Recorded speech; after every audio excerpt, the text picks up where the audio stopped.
Metro ಪ್ರಯಾಣಿಕರಿಗೆ ಗಮನಿಸಿ, ಇಂದಿನಿಂದ ಹಸಿರು ಮೆಟ್ರೋ ಮಾರ್ಗದ ಸಂಚಾರದಲ್ಲಿ ವ್ಯತ್ಯಯ. ವಿಶ್ವವಿಖ್ಯಾತ ಮೈಸೂರು ದಸರಾ ಮಹೋತ್ಸವಕ್ಕೆ ದಿನಗಣನೆ. ಸಾಂಸ್ಕೃತಿಕ ನಗರಿಯತ್ತ ಹೊರಟ ಗಜಪಡೆ. ಹೇಗಿದೆ ರಾಯರ ಪೂರ್ವಾರಾಧನೆ ಮಹೋತ್ಸವ ಅನ್ನೋದನ್ನ ಪನಿ ನೋಡೋಣ. ರಾಜ್ಯದಲ್ಲಿ ಮತ್ತೆ ಮಳೆಯಾಗ್ತಿದೆ. ಕೊಪ್ಪಳದಲ್ಲಿ ಮಳೆರಾಯ ಅಬ್ಬರಿಸಿದ್ದಾನೆ. ರಾತ್ರಿ ಸುರಿದ ಭರ್ಜರಿ ಮಳೆಗೆ ಹಳ್ಳಗಳು ತುಂಬಿ ಹರಿಯುತ್ತಿವೆ. ಹಳ್ಳ ಕೊಳ್ಳ ಕೊಚ್ಚಿ ಹೋಗಿರೋದ್ರಿಂದ ರಸ್ತೆ ದಾಟಲು ಗ್ರಾಮಸ್ಥರು ಪರದಾಡಿದ್ದಾರೆ. ಶಾಲಾ ಮಕ್ಕಳು ಕೂಡ ಪರಿತಪಿಸಿವೆ.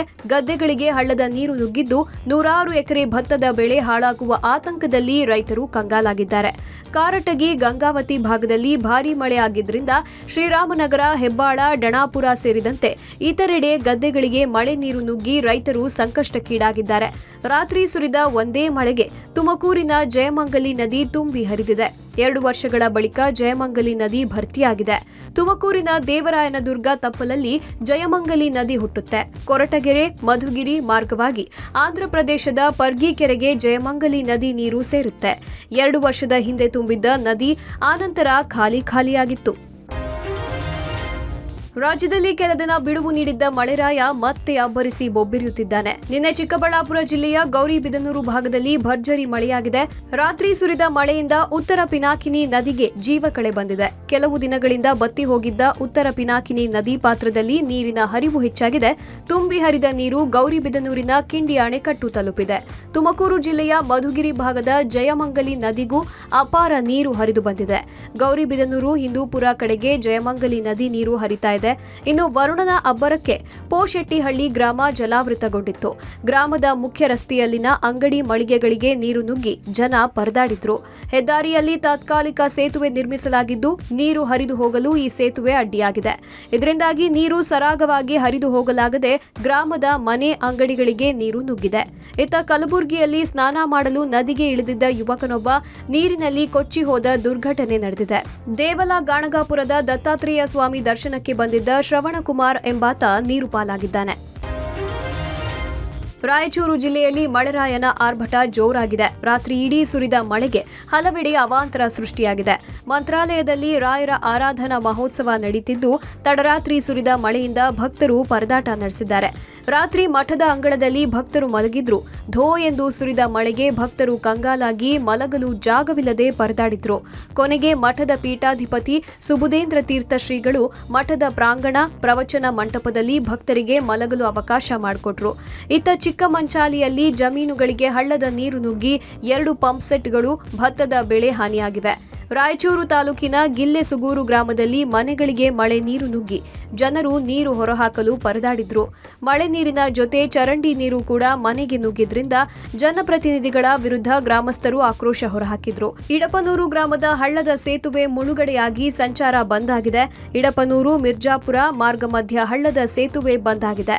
ಹಳ್ಳದ ನೀರು ಜಮೀನುಗಳಿಗೆ ನುಗ್ಗಿ ಹತ್ತಿ, ಮೆಣಸಿನಕಾಯಿ ಬೆಳೆ ಹಾನಿಯಾಗಿದೆ. ಮತ್ತೆ ಮಳೆ ಅವಾಂತರಗಳಿಗೆ ಜನ ಕಂಗಾಲಾಗಿದ್ದಾರೆ. ಉತ್ತರ ಕರ್ನಾಟಕದ ಜೀವನದಿ ಕೃಷ್ಣೆಯ ಒಡಲು ತುಂಬಿದೆ. ವಿಜಯಪುರ ಜಿಲ್ಲೆಯ ಆಲಮಟ್ಟಿಯ ಲಾಲ್ ಬಹದ್ದೂರ್ ಜಲಾಶಯ ಸಂಪೂರ್ಣ ಭರ್ತಿಯಾಗಿದೆ. ಒಟ್ಟು 123.081 ಟಿಎಂಸಿ ಸಂಗ್ರಹಣಾ ಸಾಮರ್ಥ್ಯ ಇರುವ ಡ್ಯಾಂ ಸಂಪೂರ್ಣ ತುಂಬಿದೆ. ಈ ಬಾರಿ ಆಗಸ್ಟ್ 2ನೇ ವಾರದಲ್ಲೇ ಜಲಾಶಯ ತುಂಬಿದ್ದು ರೈತರ ಮೊಗದಲ್ಲಿ ಮಂದಹಾಸ ಮೂಡಿಸಿದೆ. ಸಿಎಂ ಸಿದ್ದರಾಮಯ್ಯ ನಾಳೆ ಆಲಮಟ್ಟಿ ಜಲಾಶಯಕ್ಕೆ ಬಾಗಿನ ಅರ್ಪಿಸಲಿದ್ದಾರೆ. ಗಣಿ ಜಿಲ್ಲೆ ಬಳ್ಳಾರಿಯಲ್ಲೂ ವೇದಾವತಿ ನದಿ ಮತ್ತು ನಾರಿಹಳ್ಳ ಮೈದುಂಬಿ ಹರಿಯುತ್ತಿವೆ. 2 ವರ್ಷಗಳಿಂದ ಬತ್ತಿ ಬರಿದಾಗಿದ್ದ ವೇದಾವತಿ ನದಿ ಮೈದುಂಬಿ ಹರಿತಿರೋದ್ರಿಂದ ರೈತರ ಮೊಗದಲ್ಲಿ ಮಂದಹಾಸ ಮೂಡಿಸಿದೆ. ಇನ್ನು ಭಾರೀ ಮಳೆಯಿಂದಾಗಿ ಜಿಲ್ಲೆಯ ಹಲವು ಕಡೆ ಮನೆಗಳು ಬಿದ್ದರೆ ಕೆಲವೆಡೆ ಮನೆಗಳಿಗೆ ನೀರು ನುಗ್ಗಿ ಮನೆಯಲ್ಲಿ ದವಸ ಧಾನ್ಯಗಳು ಹಾಳಾಗಿವೆ.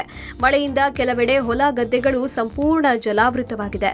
ಜಿಲ್ಲೆಯ ಬಳ್ಳಾರಿ, ಕುರುಗೋಡು, ಕಂಪ್ಲಿ, ಸಿರುಗುಪ್ಪ, ಸಂಡೂರು ತಾಲೂಕಿನಾದ್ಯಂತ ವಿಪರೀತ ಮಳೆ ಸುರಿದಿದೆ. ಇವತ್ತೂ ಕೂಡ ಭಾರೀ ಮಳೆಯಾಗುವ ಸಾಧ್ಯತೆ ಇದೆ.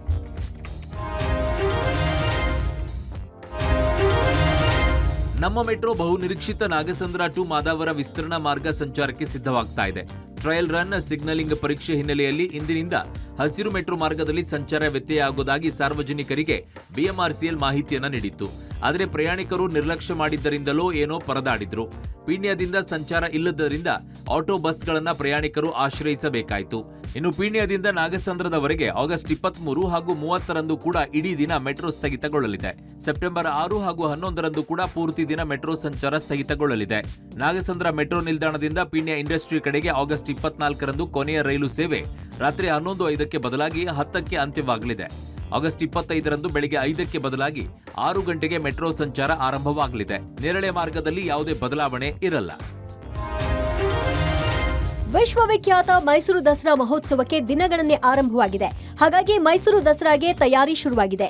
ನಾಳೆಯೇ ಮೈಸೂರಿಗೆ ದಸರಾ ಆನೆಗಳು ಸಾಂಪ್ರದಾಯಿಕವಾಗಿ ಗಜಪಯಣ ಆರಂಭವಾಗಲಿದ್ದು, ಜಂಬೂ ಸವಾರಿಯಲ್ಲಿ ಪಾಲ್ಗೊಳ್ಳುವ ಆನೆಗಳು ಹೊರಟು ನಿಂತಿವೆ.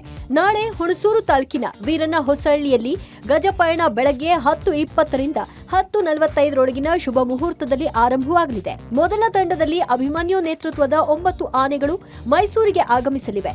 ಕೊಡಗು ಜಿಲ್ಲೆ ಕುಶಾಲನಗರ ತಾಲೂಕಿನ ದುಬಾರೆ ಸಾಕಾಣೆ ಶಿಬಿರದಿಂದ ಮೊದಲ ಹಂತವಾಗಿ ಒಟ್ಟು 3 ಆನೆಗಳು ಹೊರಟಿವೆ.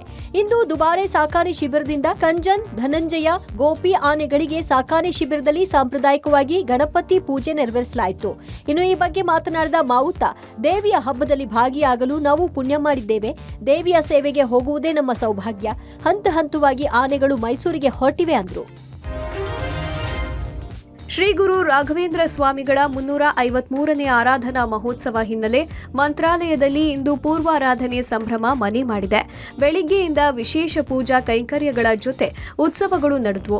ಆರಾಧನಾ ವೈಭವವನ್ನ ಭಕ್ತರು ಕಣ್ಮನಗಳಲ್ಲಿ ತುಂಬಿಕೊಂಡ್ರು. ಗುರು ರಾಘವೇಂದ್ರ ಸ್ವಾಮಿಗಳು ಸಶರೀರರಾಗಿ ವೃಂದಾವನಸ್ಥರಾದ ದಿನದ ಮುನ್ನಾ ದಿನವನ್ನ ಪೂರ್ವಾರಾಧನೆಯಾಗಿ ಆಚರಿಸಲಾಗುತ್ತಿದೆ. ಮಠದ ಪ್ರಾಂಗಣದಲ್ಲಿ ರಾಯರು ರಚಿಸಿರುವ ಪರಿಮಳ ಗ್ರಂಥವನ್ನ ಪಲ್ಲಕ್ಕಿಯಲ್ಲಿಟ್ಟು ಮಠದ ಪ್ರಾಂಗಣದಲ್ಲಿ ಪಲ್ಲಕ್ಕಿ ಉತ್ಸವ ನೆರವೇರಿಸಲಾಯಿತು. ತಮಿಳುನಾಡಿನ ಶ್ರೀರಂಗಂನ ರಂಗನಾಥ ಸ್ವಾಮಿ ದೇವಾಲಯದಿಂದ ಬಂದ ಶೇಷವಸ್ತ್ರವನ್ನ ಅದ್ದೂರಿಯಾಗಿ ಸ್ವಾಗತಿಸಲಾಯಿತು. ರಾಯರಿಗೆ ಶೇಷವಸ್ತ್ರ ಸಮರ್ಪಿಸಲಾಯಿತು. ರಾಯರು 700 ವರ್ಷ ಕಾಲ ವೃಂದಾವನದಲ್ಲಿರ್ತಾರೆ ಅನ್ನೋ ಪ್ರತೀತಿ ಇದೆ.